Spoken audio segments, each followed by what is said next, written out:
Tea time, yeah, making a difference, one cup at a time. Tea time, yeah, this is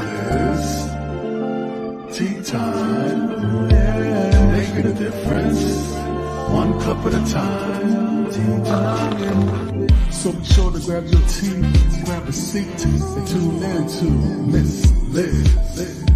Tea time, making a difference, one cup at a time. Tea time, yeah. Tea time, time.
Well, welcome. We are here for the last tea time this week, and tonight I am joined with the amazing Ashley Weckesser.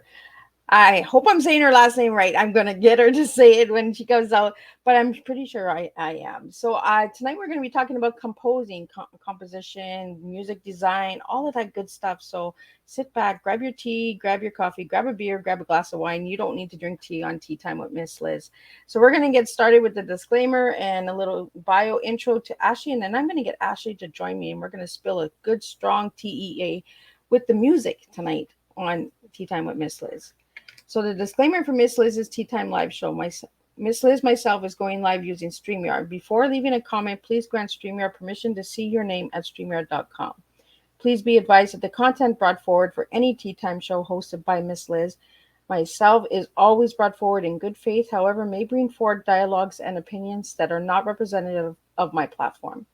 The facts and information are perceived to be accurate at the given time of airing.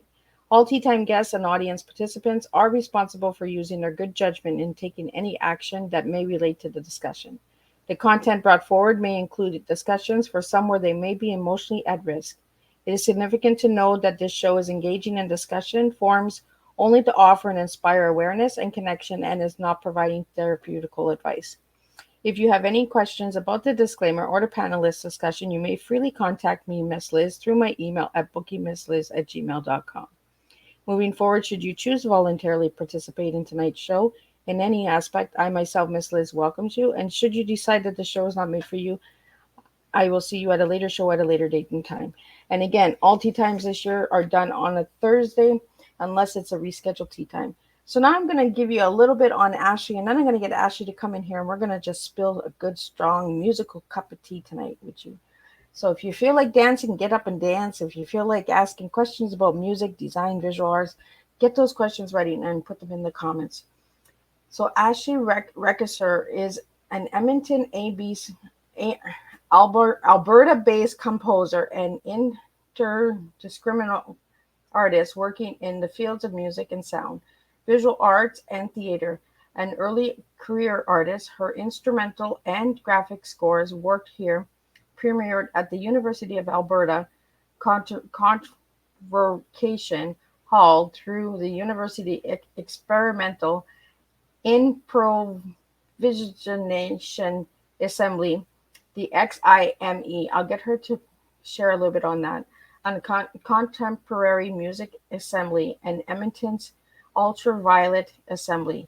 A recent graduate from the University of Alberta, she has studied compositions with Dr. Mark Hannison and Dr. Scott Smallwoods.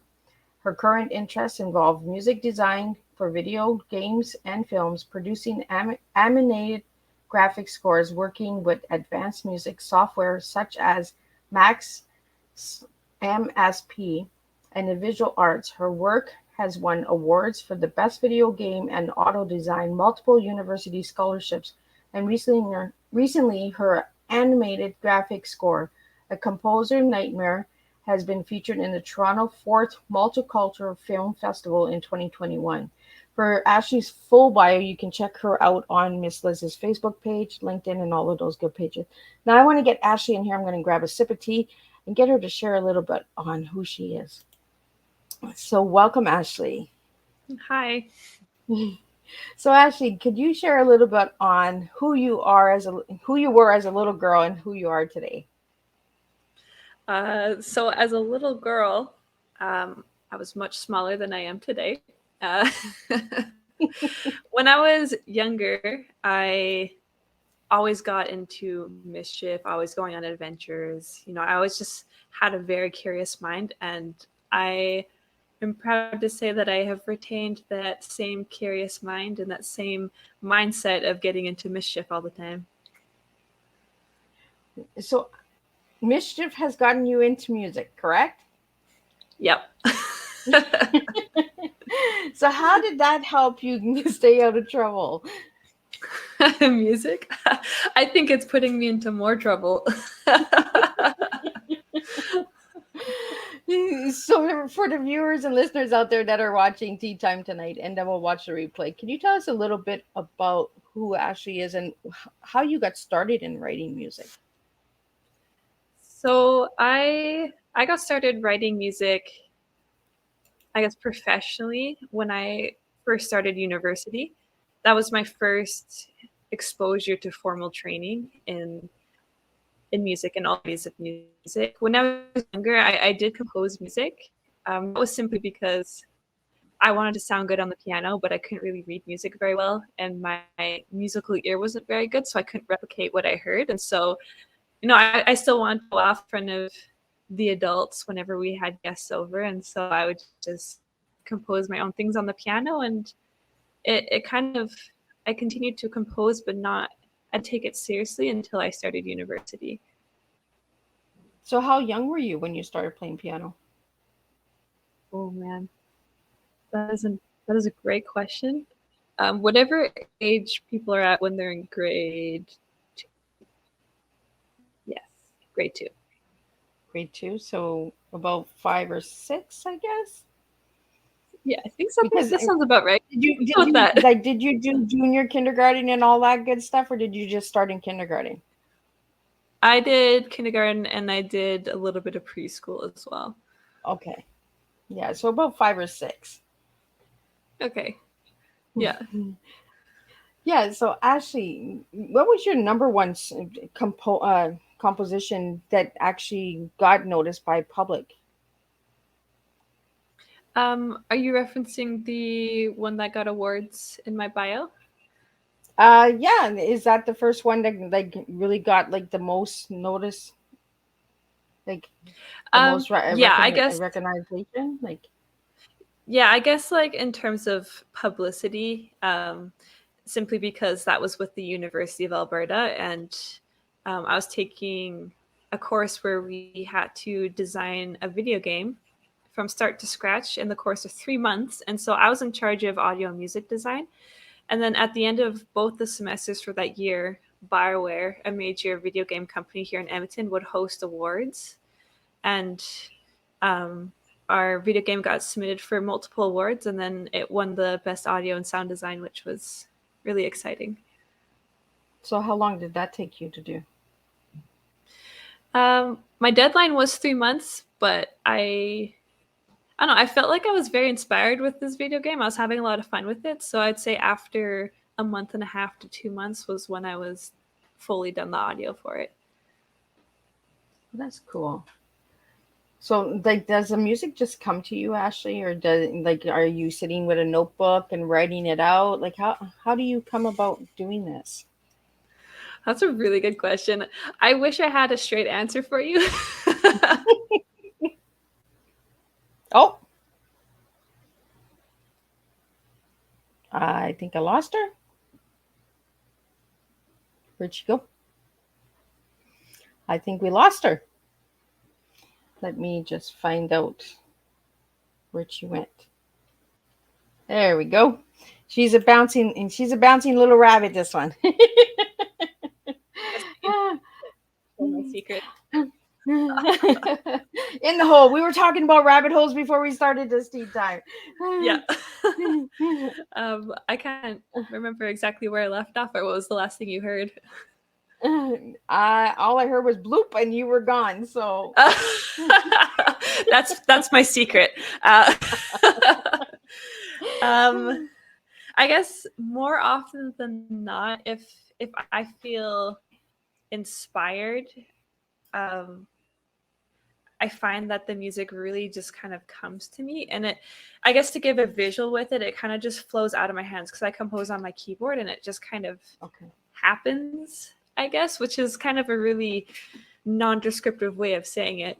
Um, but I feel like that normally happens if I'm feeling very inspired and like feeling like, yes, I can write this piece. And I know exactly how it should feel, not necessarily how it should sound.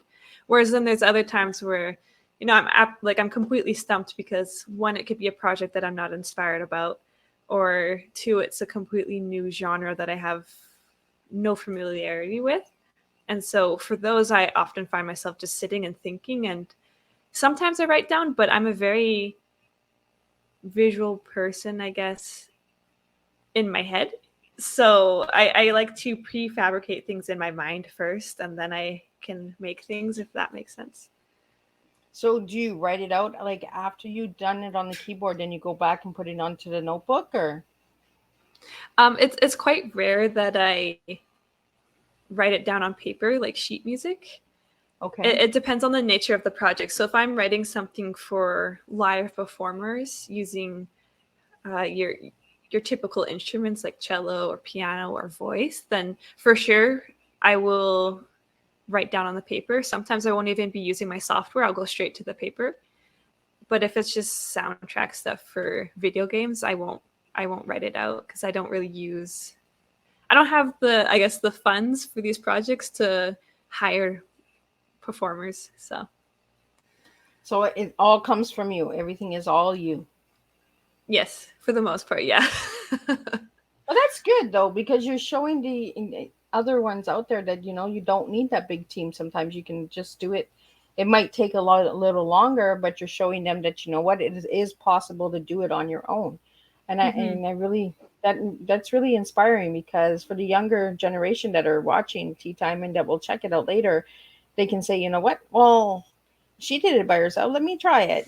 So if you don't try, you don't know, right? Well, exactly. No, you're totally right. And like I found that it has been very challenging working with my resources that I have. I have a potato for a computer, and I have some like I don't have all the things I would like to have basically as a producer or a composer. And so I have to accept that, it's not going to sound like a lot of the movie scores, but the quality behind it can still be, or I guess the intent behind it can be just as good, if not better in some instances. And I find it also fuels my creativity because that's limitation to me and kind of forces Yeah. me to explore different avenues, which has been helpful. Well, and I think it also shows you baby steps, right, to getting to that big film score. And that, we all have to start at the bottom and build ourselves up and slowly. And you've got some amazing awards here. So, like, I think you're doing awesome. Thank you. So, how many instruments do you actually play, Ashley? Oh man, that is a great question. I've studied a lot of instruments, and I feel like I'm quite familiar with a lot of the instrument families, like strings, woodwinds, brass. Um, and so, with that being said, I feel like it's very easy for me to pick up any instrument and to be able to play it. I don't think I could perform at a professional level with most of these instruments, but I can play these instruments and compose a little melody on them. So professionally, maybe one, two, but to compose on any instrument. So, where did you get the love of music? I feel like I've always had it. I think my love for soundtracks, though, I can kind of pinpoint a time in my life where I just was completely taken back by a soundtrack. Um, so I love music. Music has always been a part of my life, but I was in Europe at the time, and one of my friends played a song.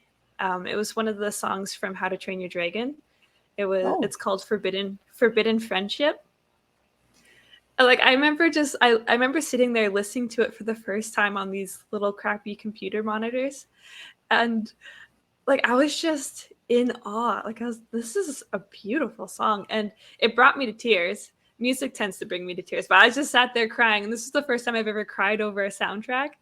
And I was just like, wow, this is absolutely amazing. And like it just the way that it interacted with my emotions and the way that it moved me and brought me to tears, I was just dumbfounded. I'm like, this is beautiful. What did I just stumble across? and I love that you say emotions because music and emotions do go together, right? Oh, absolutely. Yeah. Like you can tell, like when you listen to a hard song, like we were talking about this in the back, like when you listen to a heavy metal song or like a heavy rap, you're like, like you said, your friend makes soup and listens to rap, so Yeah. so what do you turn to when you're making soup? I probably turn to ABBA.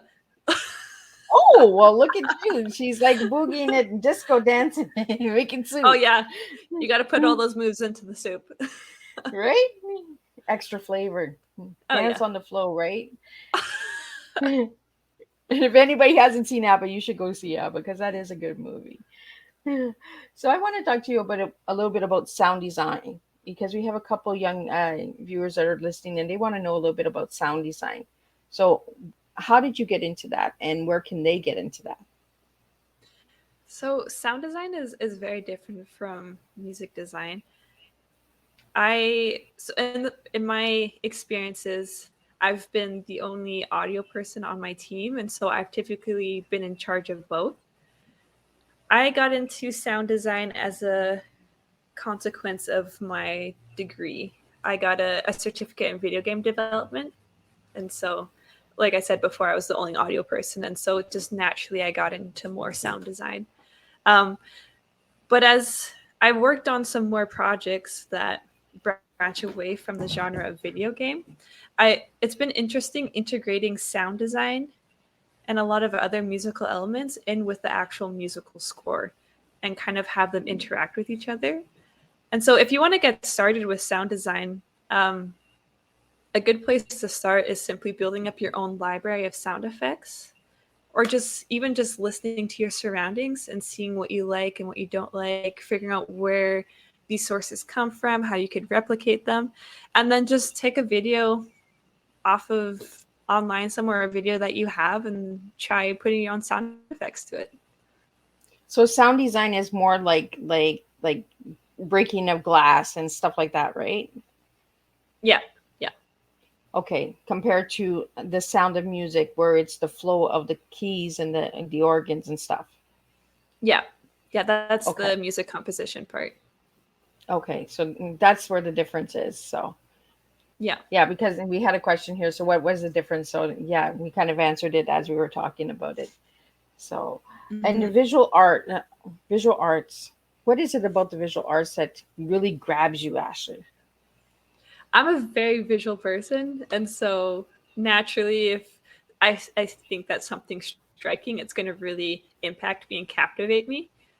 And so, yeah, I don't know. My mom, she was an artist. She did a lot of graphic design. She was always doing arts and crafts, and so I feel like that kind of rubbed off onto me, I guess. And like I love art. All the visual arts, I think they're just beautiful. Yeah, because when I asked Ashley for her favorite color, she gave me a list, this girl, and she Yeah. gave me like detailed colors. I was just like, okay, it's not a yellow, it's a mustard yellow, it's a russet orange. Okay, I got it. I And should have gave you hex values for them. and I was like, no, I kind of like that because most people will give me one color, but you gave me like a whole range of colors. And I try to wear the colors that my guests give me. So I'm like, okay, what do I have that has most of these colors? So that's why this top is on, because it's got like a little bit of the mustard in it, and then it's got the rusted orange in it. So I'm like, I think I got a couple. It's a beautiful palette. Well, thank you. So what is it about those colors? Because I do have the colors here. So let's start with the first one. And the first one is the mustard yellow. So what is it about mustard yellow? Oh, that's honestly, I don't know. I feel like these colors just kind of evoke emotions that are just inexplicable. It's kind of like asking somebody to describe the taste of salt. Well, I noticed like the most of the colors you gave me, like you gave me mustard yellow, you gave me copper orange, brass yellow, gold, burnt orange, tan, linen, navy blue, and teal. And they're kind of like spring and fall colors. Hmm. So do Yeah. you like what is your favorite season? Spring and fall.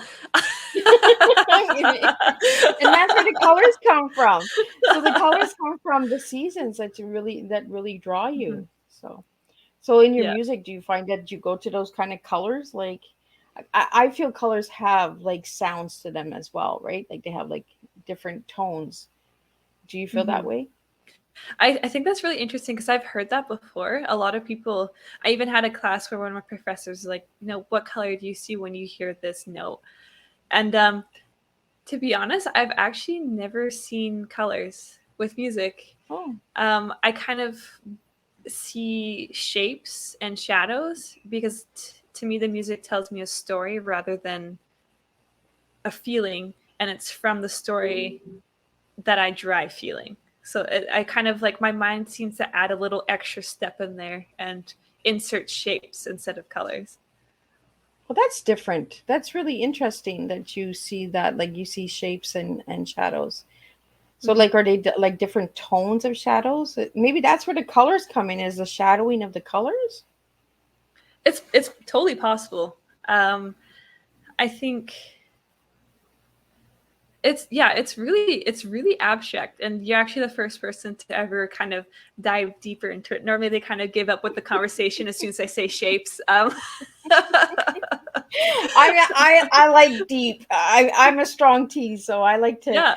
really get into it and figure out why we do what we do, right? Why Yeah. you're attracted to this, and why your heart feels, and your purpose and your why feels that I need to do this. It brings me Hmm. joy. It brings me, it inspires me. And your music has inspired a lot of people because you've gotten those awards. So obviously there are a lot of people that really enjoy your music as well, you know. Hmm. Which one did you enjoy doing the most, Ashley? Out of all of my projects, Yeah, out of all of your projects, which one is your baby? oh my, choosing a favorite child. Um,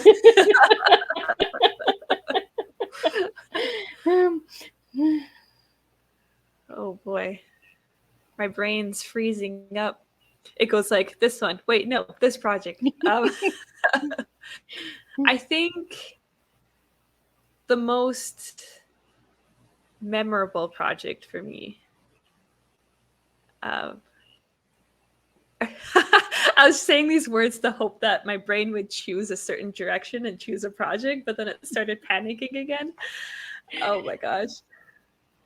Okay, the most avant garde, the most out there, unorthodox project I've ever worked on, and for those reasons it's memorable, is A Composer's Nightmare.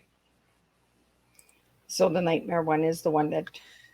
Yeah, the animated score. That is by far the most bizarre musical creation I have come up with. And that's the one that you did for the video game, correct? No, this one is the one that was entered into the Toronto Film Festival. Okay, yeah. So what was it about that one?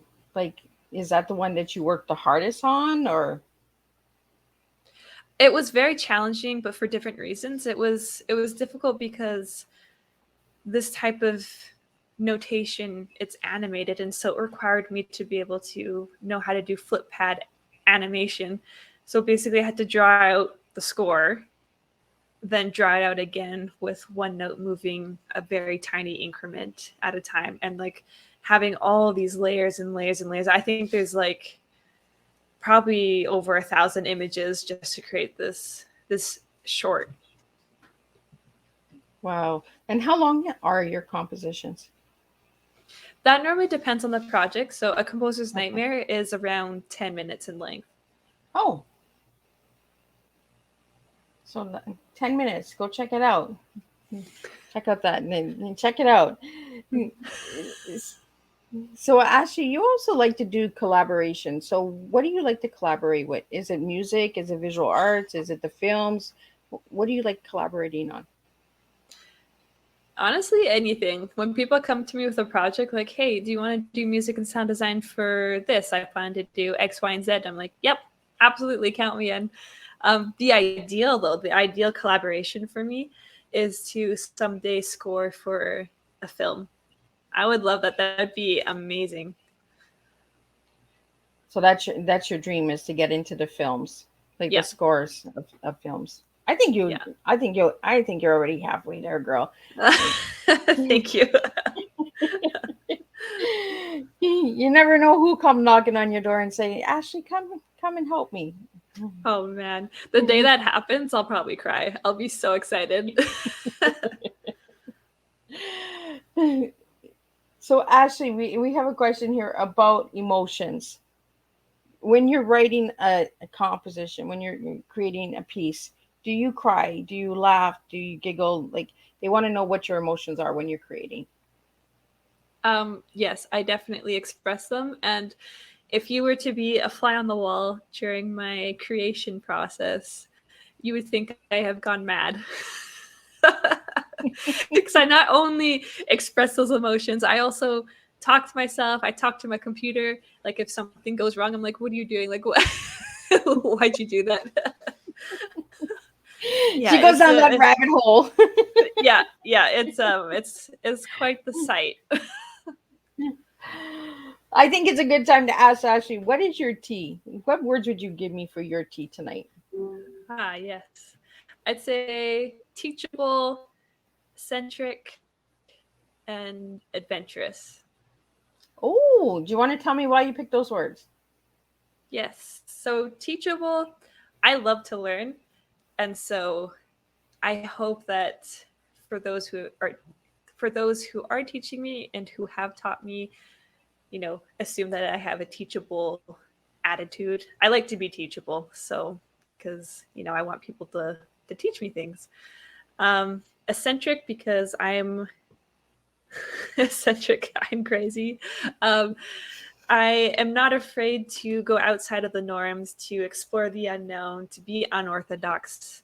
I'll wear sandals and socks midwinter. I'm that kind of person.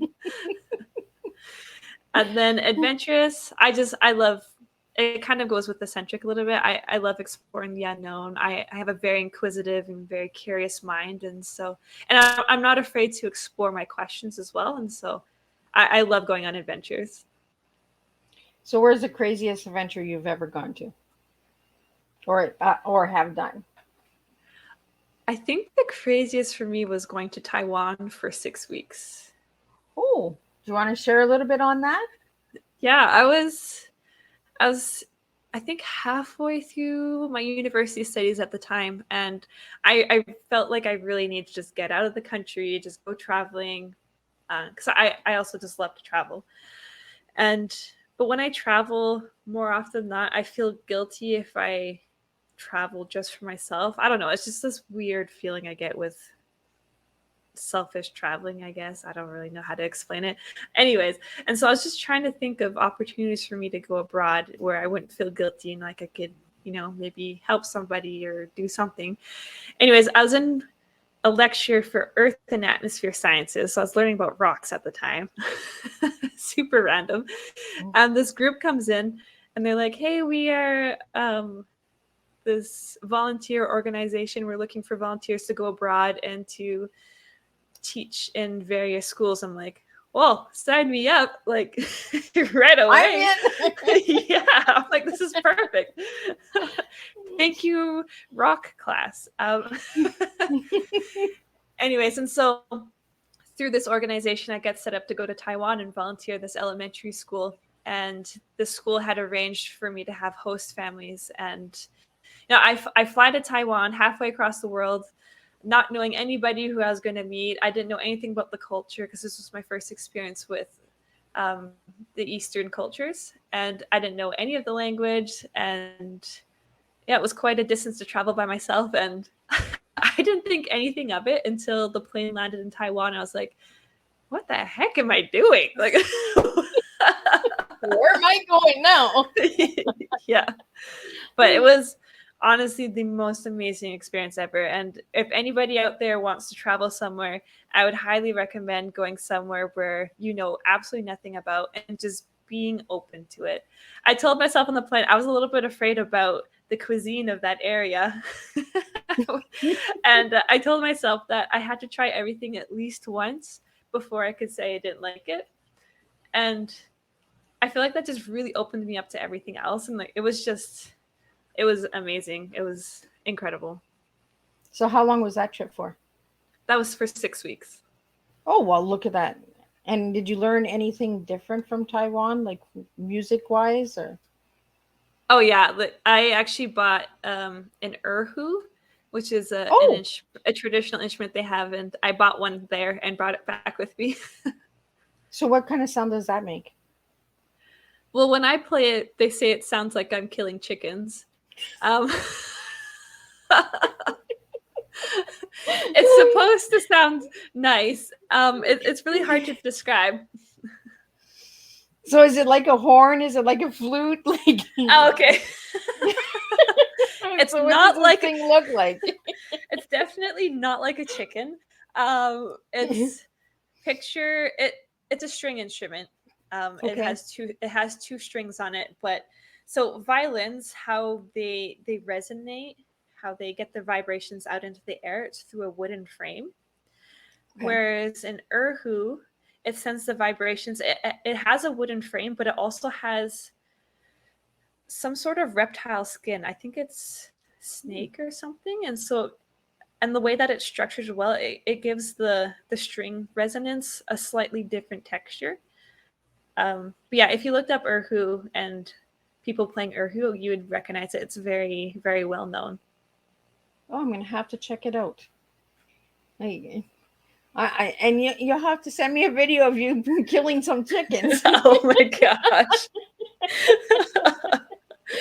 Will do.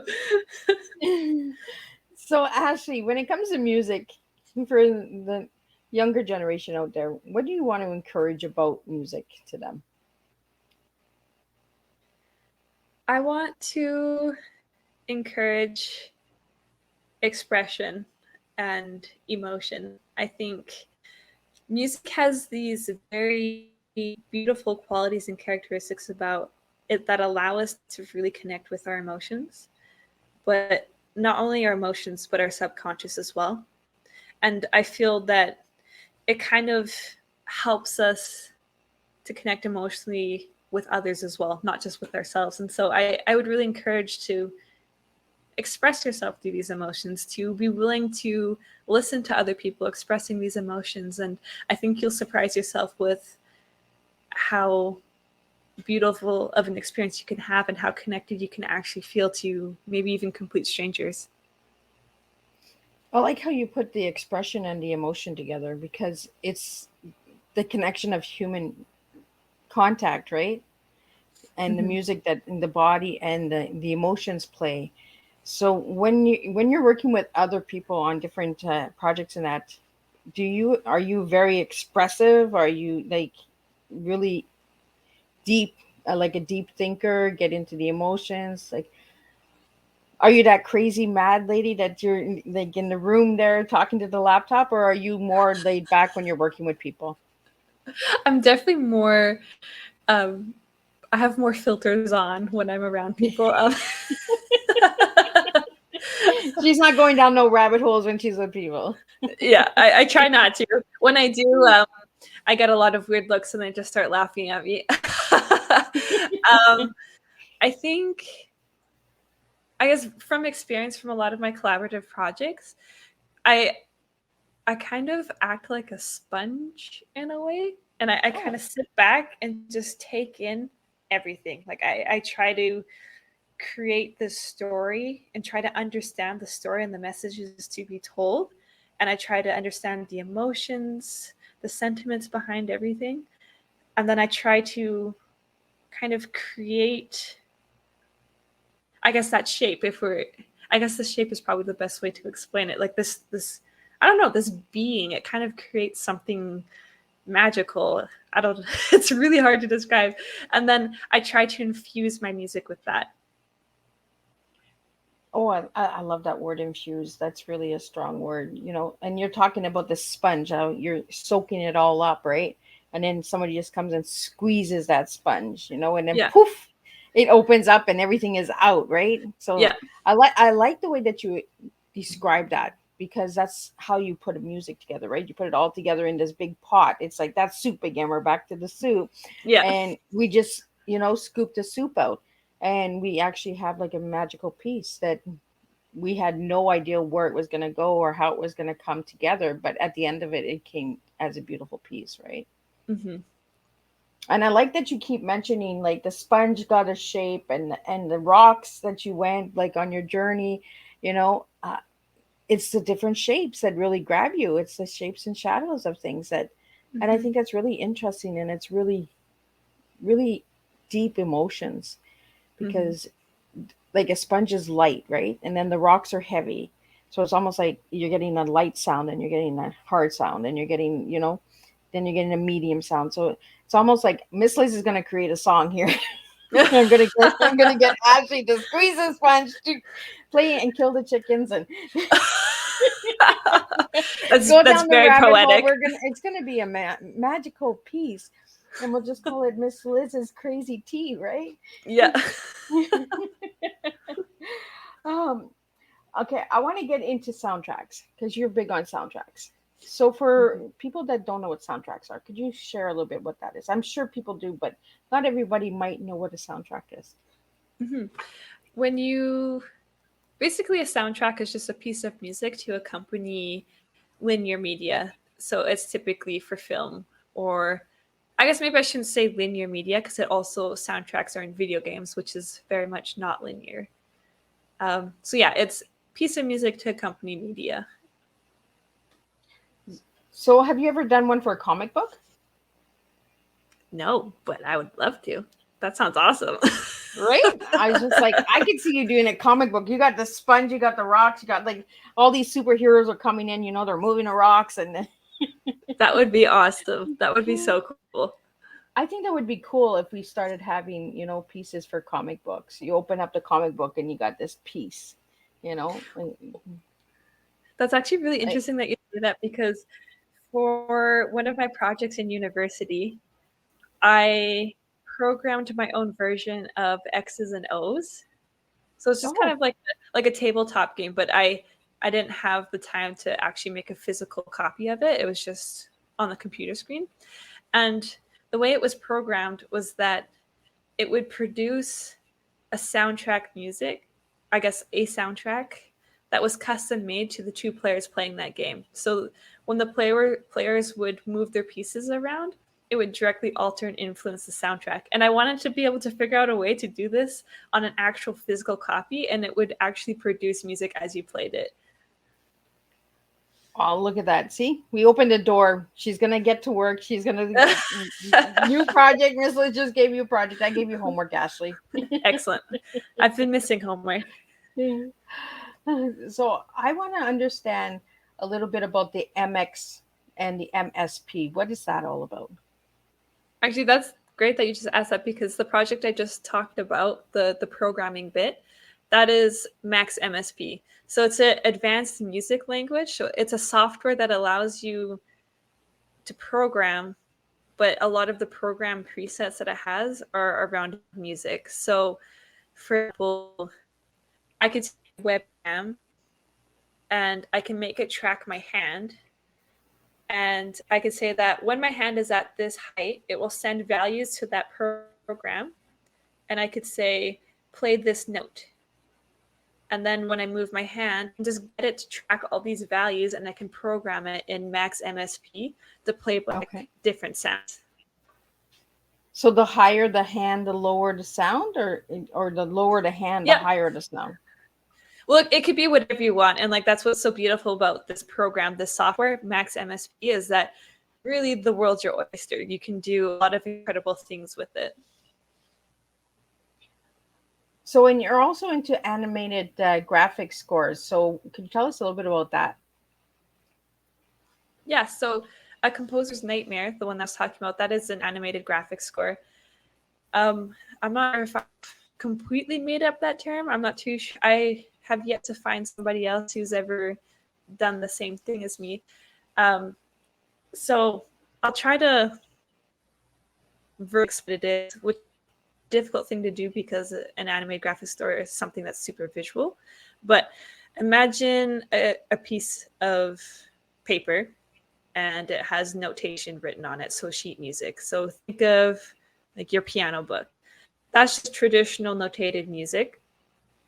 Now imagine an image is inserted in the middle of that sheet music, middle of the notes, and that image could potentially be interacting with the notes, or there could be shapes on it. That is known as a graphic score. So that means that the performer can, look at that square and interpret that square instead of the notes, or interpret how the notes interact with the square. An animated graphic score is that I've taken it one step further. And so we have a graphic score, but it's moving. And so now the performers don't have, not only have to worry about just the images inserted into their score, but 1 second their quarter note could be there, and the next second their quarter note could have turned into a stick figure. Wow. That's truly amazing. Like, we don't understand all the little things that are to put music together, You turn on a song and you're just like, oh, that's a cool song, but you don't understand all of the work that's in behind that song and that piece, right?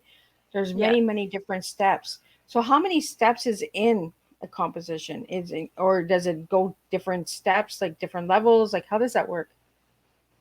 The steps could be anywhere from 1 to an infinite amount. It's depends on the project, but it also depends on how they choose to think about things as well.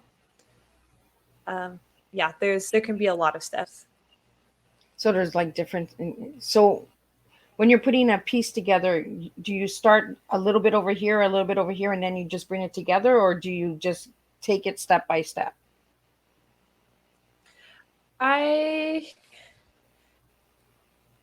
follow the steps when it comes to polishing and doing, like, finishing up the final product. But everything before that, it's derived from that image, that character I've created, that shape that's in my mind. And so that is, I don't know how that normally happens. It just kind of flows at that point. So kind of like just like a smooth cup of tea that you just take and you spill on the floor. It just kind of flows together. Yeah. And then I follow the steps to publish that tea spill. I'm going to get her to do a piece yet. So I want to talk to you a little bit about the incredible people you worked with. You worked with Dr. Mark Hanneson and Dr. Scott Smallwood. So do you want to share a little bit on those guys? Yeah, they were my professors. They were patient enough to to deal with me and my crazy ideas throughout my university career. And they're very talented professors, and they had a lot of great insights for me to help me learn and grow as I studied at the U of A. So we have a question here for you, Ashley. Who inspired you to do the work that you do?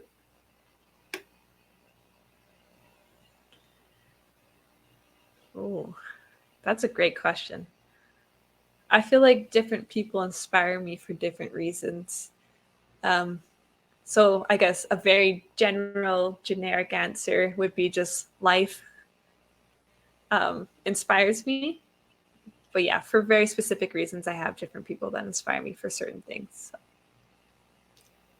Well, thank you for sharing that. I want to get into your one word. When I asked you to give me one word to describe yourself, you gave me rejuvenate. So why that word? Oh, was that to describe myself? Yeah, that was to describe you. Oh, I thought it was to describe the colors.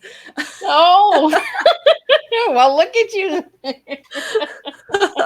I keep you on your toes tonight, girl. Yeah.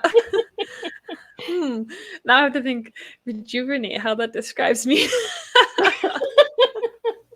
Okay, so I like share to a little keep bit things. on how it describes the colors that you gave me. They're very natural toned colors. And as we discussed, there are a lot of spring and fall colors. And I find that spring and fall both are a time of rejuvenation because new life and new death are both very important in I guess in a cycle together, and they're both rejuvenating in their own respective senses. So I'm going to put you on the spot, Ashley. So give me Excellent. one word that describes you as a person. One word. Passionate. And why that word? I get very excited about everything.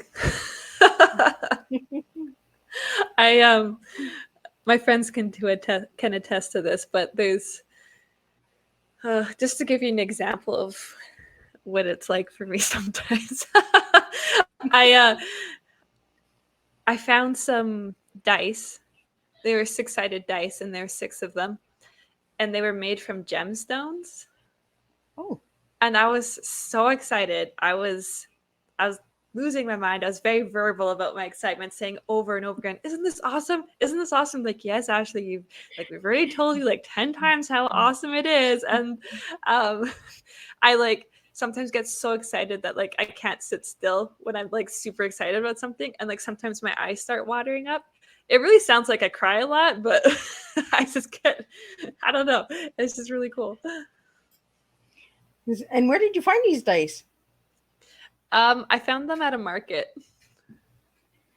So did you It was write a just song about them? not yet. Not yet. Oh, not yet. So she's working on it.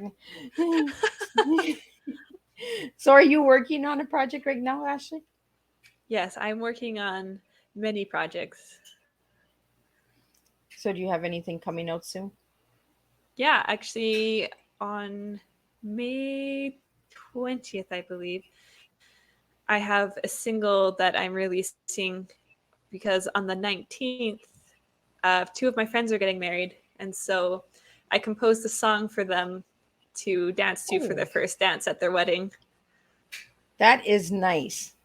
Yeah, and I decided That to release it the day after they got married just so that, they couldn't hear the song before their first dance. So I had to keep it secret. well, that is really nice because that's something that you can't. It's really personal, right? It's Mm-hmm. one of a kind. Nobody else is doing that. I think that's really nice and special. Thanks. So what message do you have for the kids or even adults that are into music? What message do you have for them tonight? Keep exploring it, and don't be afraid to try things, whether you want to listen to a new style, or you want to perform, or you want to create music. Just do it. It's very rewarding, and it's a beautiful thing. So where can people go like to learn? Like you're doing yours from home in your little studio, right? So can they Mm-hmm. do it from home? What instruments do they need? Like what kind of material do they need to get?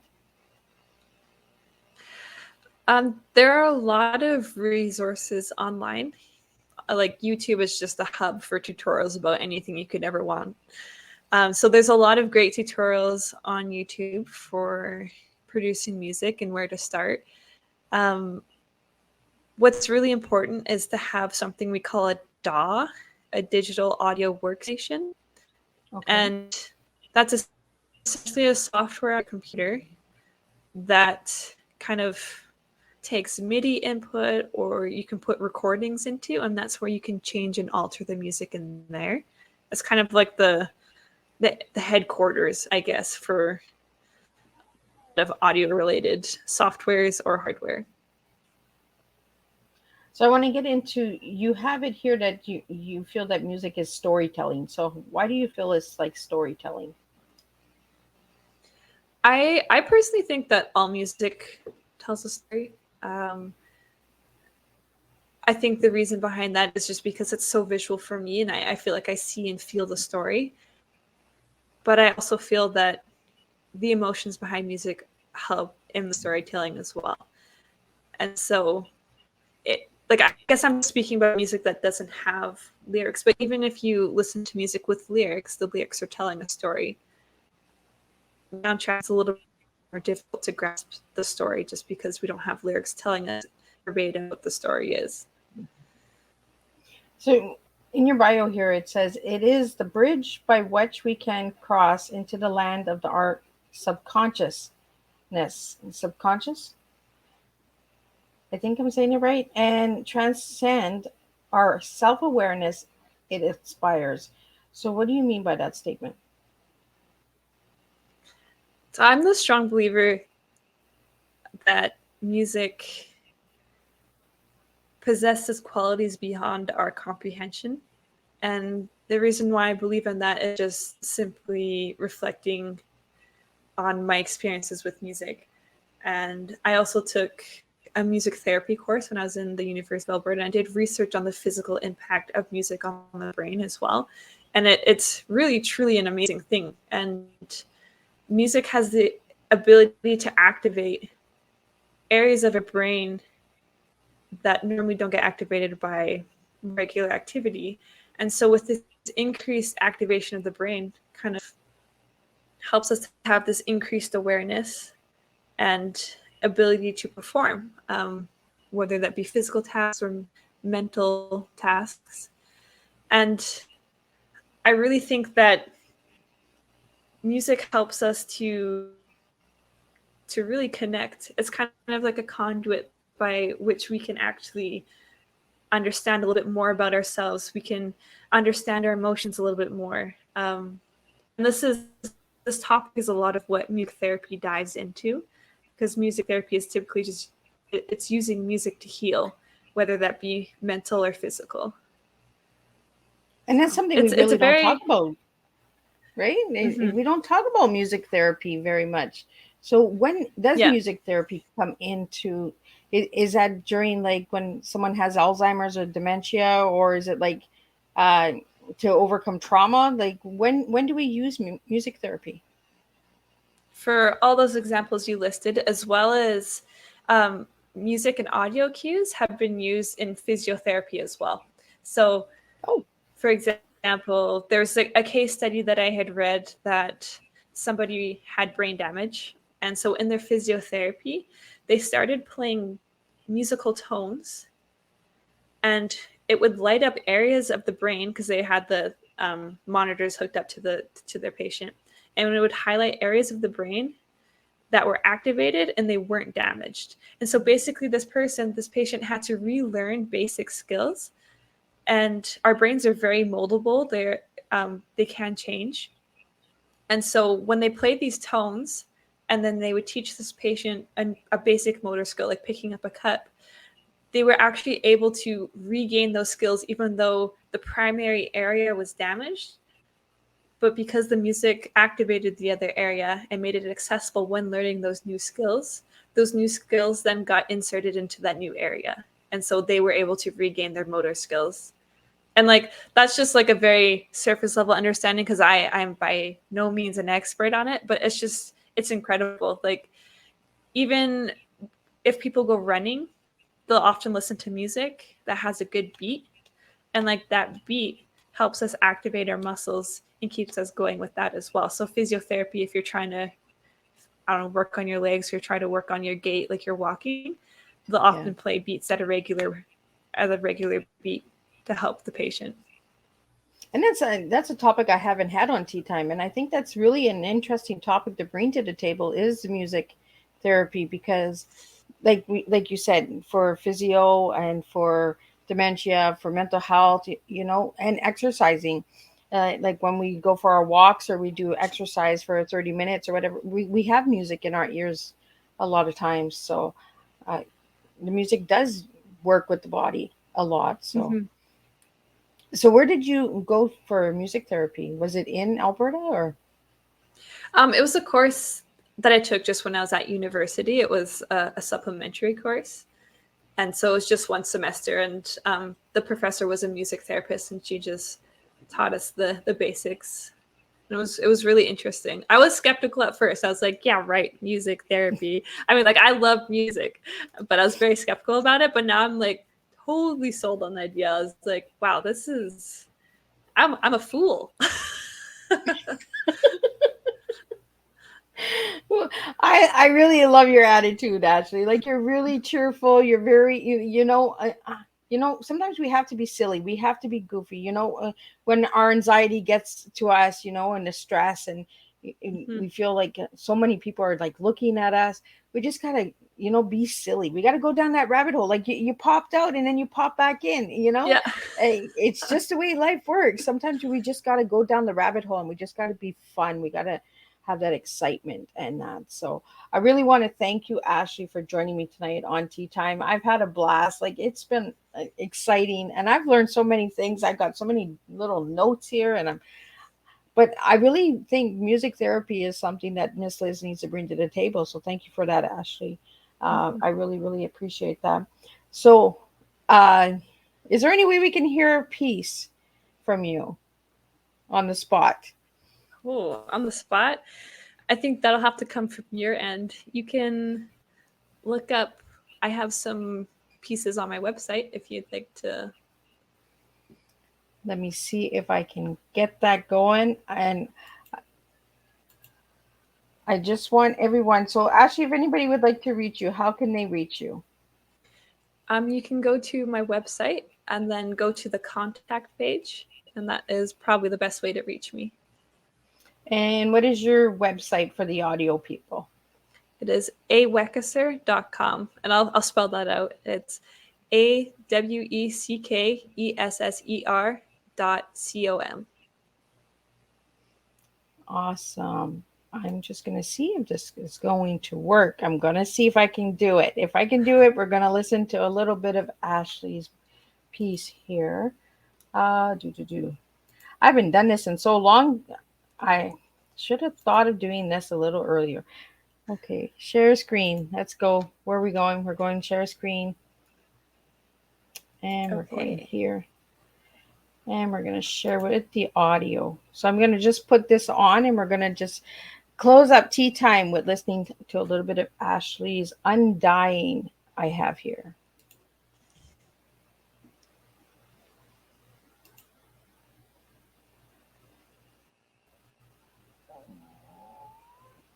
I am hoping that it's going to work. Let's see if this is going to work. You let me know if you can hear it, Ashley.